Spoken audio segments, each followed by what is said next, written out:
Paz do Senhor, graça e paz, meus amados, amados de Jesus. Eita, glória, hoje foi um dia bem puxado, um dia assim, na qual eu trabalhei assim pela graça de Deus. Mas é assim mesmo, né? Um dia você está muito triste, outro dia você está mais animado. E tem dias que você escuta umas coisas que você não dá para acreditar. A gente sabe que ninguém é perfeito, né? Que o homem é mau, o ser humano é ruim. Mas tem coisas assim que não dá para a gente acreditar, né? Porque, meu Deus. Eu estava lendo aqui o capítulo de Daniel, capítulo 9 do livro de Daniel, e vendo a grandeza, a sabedoria e a simplicidade, a humildade de Daniel. Eu vejo aqui Daniel orando ao Senhor, né? Triste, chorando, por causa que ele se lembrou da profecia de Jeremias lá atrás, que Jeremias falou que o povo de Jerusalém passaria 70 anos no cativeiro, né? Desculpa. Que eles passariam 70 anos fora da terra deles. E aí eu vi que Daniel vai recordar, vai se lembrar dessa situação, né? Dessa palavra. E Daniel se entristece muito. E ele começa a orar. E a oração dele eu achei muito tremenda. Eu acho que é muito forte. E aí ele começa... Daniel é um homem que Deus chama de homem muito amado. Daniel se coloca no lugar do povo de Israel. Ele não fala, o povo pecou. Porque tem gente que faz assim, você pecou. Não. Daniel, ele traz para ele também aquela situação. Ele começa a orar e falar com Deus, né? Se lembrar, né? De tudo que aconteceu, do pecado do povo. Ele começa a pedir perdão a Deus pelo o pecado deles, né? Mas Daniel, a Bíblia diz que Daniel era um homem íntegro e reto. Daniel, ele vivia na presença do Senhor, ele buscava a face de Deus. Se ele quisesse, ele podia muito bem orar e dizer, Senhor, eu estou aqui, Pai, fazendo esse jejum aqui de 21 dias, me abstendo de tudo, porque eu peço ao Senhor para que o Senhor perdoe o pecado do povo de Jerusalém. Não, para que o Senhor perdoe o nosso pecado. Eu achei muito forte essa palavra, porque ele se coloca no meio, se coloca junto com aquele povo, né? E você vê hoje as pessoas com tanto orgulho, né? Com tanto eu, achando que a posição deles, a posição social ou financeira, né? Pode nos menosprezar, né?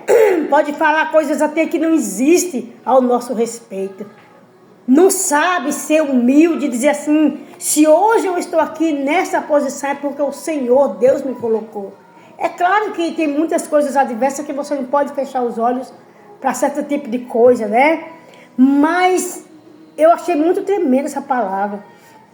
E aí ele vai orando e falando, né, com Deus, para que Deus... E ele lembra ao Senhor que ele é misericordioso, né?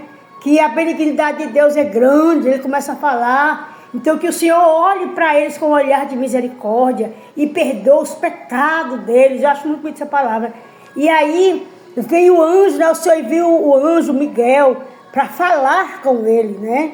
Aí Miguel vem e fala com ele. E o Miguel arcanjo, né? Fala para ele o que estava acontecendo. E ele fala, olha Daniel, desde o primeiro instante da sua oração, Deus estava ouvindo. Aleluia, glória a Deus.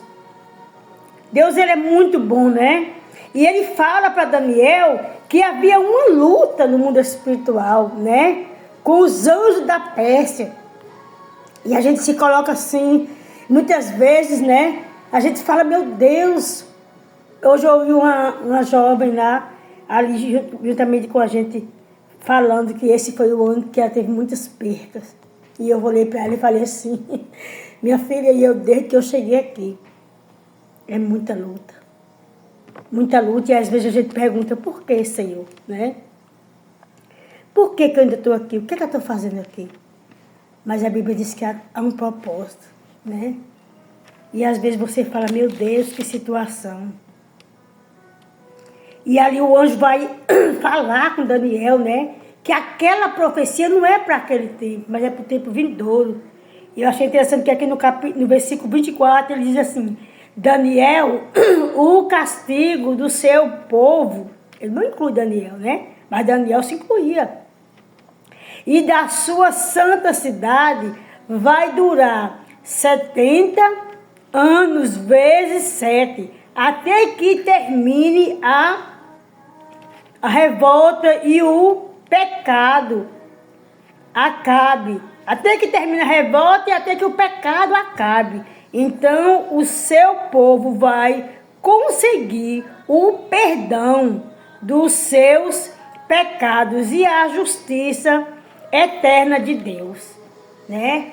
Então, amados irmãos, não importa o que você passou hoje, eu não sei como foi seu dia hoje, eu não sei como está a tua vida hoje, eu sei que da mesma forma que Deus ouviu a oração de Daniel, Daniel também vai dizer aqui nesse capítulo, ele vai dizer: Deus, eu tenho me esforçado para estar na tua presença, para fazer a tua vontade, para seguir os teus mandamentos, né?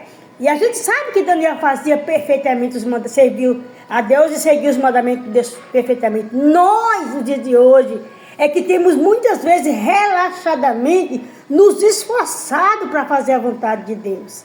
Relaxadamente mesmo, porque hoje você está perdendo nós, eu falo você, eu falo nós. Estamos perdendo muito tempo com coisas banais, coisas que não vai nos levar aos pés do Senhor, né? Muitas vezes você está ali mexendo no celular, alguma coisa, você se enterra, quando você já passou 2 horas ali, mexendo naquele celular. Enquanto essas 2 horas você poderia estar aos pés do Senhor, orando. Eu sei que a gente, ninguém fica 24 horas ali aos pés do Senhor. A Bíblia diz que Daniel, ele orava 3 vezes ao dia. Os servos do Senhor oravam, estavam ali, mas tinha os afazeres, tinha outras coisas. Mas houve uma época na minha vida que até eu trabalhando, eu estava orando. Foi uma época muito boa, né? Na minha vida espiritual. Então, meus amados irmãos, nós podemos estar intensamente na presença do Senhor, caminhar com Ele, tentar fazer a vontade do Pai, porque não é fácil. As afrontas vêm sim, mas os olhos do Senhor estão atentos a cada afronta, a cada disse-me-disse que se levanta contra a nossa vida. Todos aqueles que se levantarem justamente contra mim e contra a tua vida, eu te digo por testemunho, como testemunho vivo, todos aqueles que se levantam com falácias mentirosas, o nosso Deus, Ele é fiel. A injustiça do homem não passa despercebida aos olhos de Deus. Muitas vezes as pessoas são muito ignorantes, sabe? O eu da pessoa é tão grande que se esquece de onde ele saiu. Mas o nosso Deus, Ele é fiel e justo.